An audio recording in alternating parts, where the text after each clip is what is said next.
Hello V1, কেমন আছো তোমরা সবাই? আমি তো বেশ ভালো আছি। আমি চলে আসলাম একটা নতুন একটা ব্লগ নিয়ে তোমাদের সামনে। আজ ছিল বৃহস্পতিবার। আজ বৃহস্পতিবারের দিনে আমি কি করলাম তাই ছোট্ট একটা ভিডিওর মাধ্যমে তোমাদের দেখাতে চেয়েছি, তাই চলে আসলাম তোমাদের সামনে। স্নান করে এসে আমি এখানে শাড়িটা পরে নিয়েছিলাম, তো পরে আমি রেডি সেডি হচ্ছিলাম। তো দেখো এইদিকে আমি মাথাটাও আঁচড়ে নিচ্ছিলাম, ভালো করে মাথাটা আঁচড়ে দিয়ে নিয়ে তারপরে ভালো করে চুলে ভীষণ পরিমাণে জট পেকে যায়, ওই জন্য জটটা ছাড়িয়ে তারপরে আমি দেখো ভালো করে জটটা ছাড়াচ্ছি। মাথাটা ভালো করে আঁচড়ে নেওয়ার পরে মাথার চুলটা আমি ভালো করে বেঁধে নিয়ে তারপরে আমি সিঁদুরটা পরে নেব।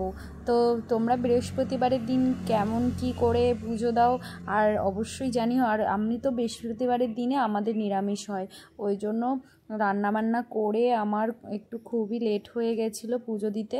তো দেখো চুল বেঁধে নেওয়ার পরে তারপরে আমি সিঁদুরটা পরে নিচ্ছিলাম। দেখো সিঁদুরটা পরে নিচ্ছি। অবশ্যই কিন্তু বন্ধুরা তোমরা চুল বেঁধে তারপরে সিঁদুরটা পরবে। অনেকেই দেখা যায় সিঁদুরটা না চুল ছেড়েই পরে, কিন্তু ওটা কখনোই তোমরা করো না, ওতে না তোমাদের স্বামীর অমঙ্গল হবে। তো আমি যতটা জানি আমি তোমাদের ততটাই বললাম, এর থেকে বেশি আমি কিছু বললাম না, যেহেতু আমি জানি না, যেটা জানি না আমি সেটা বলার প্রয়োজন মনে করি না। দেখো এখানে আমি টিপটাও পরে নিচ্ছিলাম। দেখো টিপটা পরার পরে আমি এইদিকে তারপরে আলতাও পরতে চলে আসলাম।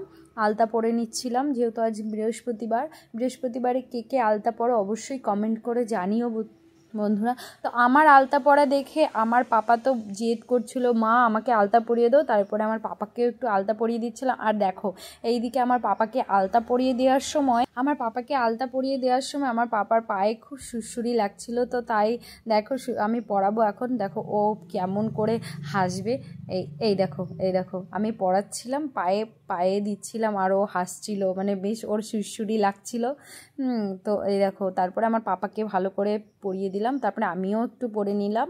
পরে নেওয়ার পরে তারপরে তোমাদের সামনে একটু দেখাচ্ছিলাম যে দেখো আমি আলতা পরেছি। এই দেখো আলতা, তোমরা অবশ্যই জানিও যে কে বৃহস্পতিবার দিনকে আলতা পরো, তো কমেন্ট করে জানিও। তারপরে দেখো আমি ঠাকুর ঘরে চলে আসলাম, ঠাকুর ঘর সব মুছে টুছে সব পরিষ্কার করে তো সেগুলো সব নামাচ্ছিলাম। দেখো কাল পুজো দিয়েছিলাম, তো সেগুলোই সব পরিষ্কার পরিচ্ছন্ন করে তারপরে আমার ঠাকুর ঘরটা ভালো করে সুন্দর করে পরিষ্কার করে আবার ভালো করে নতুন করে সব পাতবো আজকে, যেহেতু বৃহস্পতিবার। এই দেখো সব বাসনগুলো নিয়ে আমি চলে আসলাম মাজার জন্য। এই দেখো ঠাকুরের সব বাসনগুলো আমি এখন সব মেজে নেব। এই দেখো মেজে নেওয়ার জন্য আমি এই দিকে একটা লেবু নিয়েছিলাম, তো দেখবে লেবুটা আমি কাটছিলাম। তো দেখো এই দেখো ফুলগুলো সব সরিয়ে নিচ্ছি, যেহেতু বাসনগুলো মাজবো। ওই দেখো এটা হচ্ছে সুপুরি, আর বাসনগুলো মাজার জন্য দেখো এই দেখো লেবুটা আমি এখন কাটবো। দেখতে পাচ্ছ তোমরা? তো কিছুতেই কাটছিল না বন্ধুরা, তবে লেবু তোমাদেরকে একটু দেখিয়ে দিলাম। এই দেখো লেবুটা কাটছিল না, তো অনেক চেষ্টা করার পরে তারপরে কেটেছিল। তারপরে দেখো আমি ওই লেবুটা নিয়ে এখনও সেই কাটাকাটি করছি। তো যাই হোক দেখো, তো তোমরা বৃহস্পতিবারের দিন কে নিরামিষ খাও অবশ্যই জানিও। আর বৃহস্পতিবারের দিনকে তোমরা কিভাবে পুজো দাও অবশ্যই কমেন্ট করে জানিও। আর আমার কোনো ভুল ত্রুটি হলে অবশ্যই ক্ষমা করে দিও।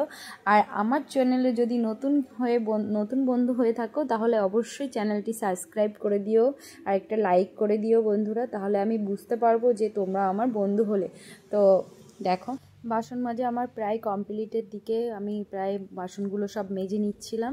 তারপরও এই দিকে আমি চলে আসলাম, বাসনগুলো ধুয়ে পরিষ্কার করে তারপরে আমি চলে আসলাম ঠাকুর ঘরে এসে ঠাকুরকে পুজো দেওয়ার জন্য তো আগেই আমি পেতে নিচ্ছিলাম, পেপার দিয়ে দিচ্ছিলাম। তো পেপার আমার ঠাকুর ঘরটা একটু উঠে তারপরে চেয়ারের উপরে উঠে তারপরে আমাকে পুজো দিতে হয়, যে মানে ঠাকুর ঘরটা এতটাই উঁচু হয়ে গেছে। দেখো তারপরে ঠাকুর ঘরটা আমি ভালো করে পেপার দিয়ে করে দিচ্ছিলাম। তারপরে দেখো ঘটে আমি সিঁদুর লাগিয়ে নিচ্ছিলাম। তো বৃহস্পতিবারের দিনকে তোমরা কে কীরকমভাবে পুজো দাও অবশ্যই জানিও। তারপরে আমের পলকে আমি সিঁদুর লাগিয়ে নিচ্ছিলাম। তো জানো তো এখনের যে আমের পলকগুলো বাজারে কিনতে পাওয়া যায়, যেগুলো আমার ওগুলো থেকে আমার এই আমের পলকটা দিয়ে আমার পুজো দিতে যেন ঠাকুর ঘরটার দিকে তাকালেই একটা মন ভরে যায়। তোমরা কে কীরকমভাবে পুজো দাও, কোন আমের পলক দিয়ে পুজো দাও তো অবশ্যই জানিও। তারপরে আমি ঘটের উপরে একটা সুপুরি দিয়ে দিয়েছি। তো তারপরে আমি প্লেটে সব ঠাকুরের প্লেটে মিষ্টি দিয়ে দিচ্ছি, যেহেতু আমরা বৃহস্পতিবারের দিনকে মিষ্টি দিয়ে বা লাড্ডু দিয়ে পুজো দিই। তো সেটাই করছিলাম। তুলসী পাতাগুলো দিয়ে দেব এখন ঠাকুরের ওই প্রসাদের উপরে, দেখো। তারপরে জলেও দিয়ে দিচ্ছি, তো দেখো। তারপরে এই দেখো একে একে আমি সবগুলোতে দিয়ে দেব। সব প্লেটে আমার তুলসী পাতা দেওয়া হয়ে গেছে। তারপরে আমি এইদিকে শিবজিকে দিচ্ছিলাম নীলকণ্ঠ ফুল। তো আমি নিজে লাগিয়েছিলাম যে গাছটা, তো সেইখান থেকে কটা ফুল হয়েছিল, তো এনে দিয়েছিল আমাকে। তো তারপরে দেখো সব ঠাকুরকে আমি ফুল দিচ্ছিলাম। ফুল দিয়ে তারপরে তোমার ঠাকুর ঘরটা পুরো ভরে, জানো তো আমার ঠাকুর পুজো দিতে গেলে আমার একটু ফুলটা বেশিই লাগে। এবার তোমরা বলবে যে একটা দুটো ফুল দিলেই তো হয়, না, আমার জানো তো একটু ঠাকুর ঘরটা ভরা ভরা হলে বেশ ভালো লাগে। মানে প্রচুর ফুল থাকবে, বেশ ঠাকুরের সামনে অনেক ফুল দিয়ে পুজো দেবো, আমার বেশ মনটা ভরা ভরা লাগে। তারপরে ঠাকুরের দিকে তাকালেও যেন একটা মন ভরে যায়।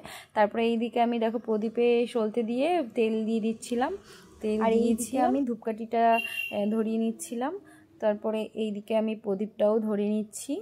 তারপরে দেখো প্রদীপটা নিভে গেল, ওইটা নিভে গেছিলো। তারপরে আমি আবার আরেকটা প্রদীপ জ্বালানোর জন্য দেশলাই কাঠি নিয়েছিলাম, তারপরে ধরে গেছিলো, এই দেখো ধরে গেছিলো। তো তারপরে আমি একটু আরতি করে নিচ্ছিলাম, দেখো। তারপরে আমি আরতি করার পরে তারপরে আমি ওই দিকে একটা ক্যালেন্ডারেও আমার ভগবানের একটা ছবি আছে, তো ওই দিকেও আমি একটু করে নিচ্ছিলাম। তারপরে আমি সারা ঘরে একটু ছড়িয়ে দিয়ে আসি, তারপরে সারা ঘরে আমি একটু ছড়িয়ে দিয়ে এসেছিলাম। তারপরে আমি এইদিকে নমস্কার করে নিচ্ছিলাম। নমস্কার করে নেওয়ার পরে তারপরে দেখো, তারপরে ঠাকুর পুজো করার পরে তারপর আমি এইদিকে চলে আসলাম রান্নাঘরে এসে ফল কাটছিলাম দুপুরে খাওয়া দাওয়ার জন্য। তো দেখো আজকে রান্না করেছিলাম বিট গাজর ভাজা, তারপরে ভেজ ডাল করেছিলাম, আর সব রকম সবজি দিয়ে একটা ঘ্যাট করেছিলাম। তো সেটার ফুটেজ আমার নেওয়া হয়নি। তো দেখো এই দেখো কমলা লেবু ছাড়িয়ে নিচ্ছি, সব ফলগুলো আমি কেটে নিচ্ছিলাম। দেখো ফলগুলো কেটে নেওয়ার পরে দেখো বৃহস্পতিবারের দিনকে মানে নিরামিষ, তো ওই জন্য একটু ফল টল মানে খাওয়া হয়। তো এমনি তো সব দিন খাওয়াই হয়, তো ওই দিনকে। তারপরে দেখো আমার সব ফলগুলো কাটা হয়ে গেছিলো, তো তোমাদেরকে একটু দেখাচ্ছিলাম। এই দেখো তারপরে দেখো পড়ে গেছে, দেখেছো? আমি ওই জন্য করছিলাম। এই দেখো সব ফলগুলো কাটা হয়ে গেছে, তো পাশেই দেখো সব চোকলাগুলো রয়েছে, এখন ওগুলো আমি পরিষ্কার করে নেব। তারপরে আমি এইদিকে খেতে বসে গেলাম। দেখো এই যে আমি বিট আর গাজর ভেজেছিলাম, তো সেটাই দেখাচ্ছিলাম। তো আরগুলোর ফুটেজ আমার নেওয়া হয়নি। তারপরে সন্ধেবেলায় চলে আসলাম, সন্ধেবেলায় সব ঘরে একটু ধুনো দেখাচ্ছিলাম। তো ধুনো ধরাতে গিয়ে দেখো ধূপটা খুব পরিমাণে মানে জ্বলে গেছিলো, তো কিছুতেই নিচ্ছিল না, তো ওইভাবেই সারা ঘর দেখিয়ে দিয়েছিলাম। দেখো ধূপ ধরালে না সারা ঘর একটা শান্তি মানে একটা সুন্দর একটা মানে অন্যরকম মানে মনের মধ্যে শান্তির মতন একটা কাজ করে, খুব ভালো লাগে জানো তো। সারা ঘরে দিয়ে দিচ্ছিলাম, বেশ ভালো লাগছিল। সন্ধে দেওয়ার পরে এইদিকে আমি চলে এসেছিলাম একটু কফি বানানোর জন্য, কফি খাবো তাই জন্য কফি নিয়ে এসেছিলো। এখানে আমি কফি হচ্ছে দুধ দিয়ে বানাবো না, ব্ল্যাক কফি খাবো, ওই জন্য জল দিয়ে মানে কফিটা বানাচ্ছিলাম। জলটা ফুটে আসার পরে কফিটা দিয়ে কফিটা নামিয়ে নিয়েছিলাম। তো এই ছিল আজকের আমার ব্লগ। তো তোমাদের কেমন লাগলো অবশ্যই কমেন্ট করে জানিও, আর নতুন বন্ধু হলে অবশ্যই লাইক অ্যান্ড সাবস্ক্রাইব করে দিও। আর কোনো কিছু যদি ভুল হয়ে থাকে অবশ্যই ক্ষমা করে দিও বন্ধুরা, আর অবশ্যই চ্যানেলটি লাইক করে দিও। আর আমার নেক্সট ভিডিও যদি দেখতে চাও তাহলে অবশ্যই কমেন্ট করে জানিও, তাহলে আমি নতুন আবার ভিডিও নিয়ে আসবো তোমাদের সামনে। তো আমারও ভালো লাগবে তোমাদের কমেন্ট পড়ে যে না আমার ভিডিও দেখার জন্য তোমরা আগ্রহী। দেখো এইদিকে তোমাদের সাথে কথা বলতে বলতে দেখেছো কফিটা আমার হয়ে গেছে। তো আমি ব্ল্যাক কফি খেলে পরে অনেক সময় অনেক ঘাড়ে ব্যথা কমে, কোমরে ব্যথা কমে, ওই জন্যই আমার জিনিসটা খাওয়া। তো দেখো চলো টাটা বাই বাই, আবার নেক্সট ভিডিওতে তোমাদের সাথে দেখা হবে, বাই বাই।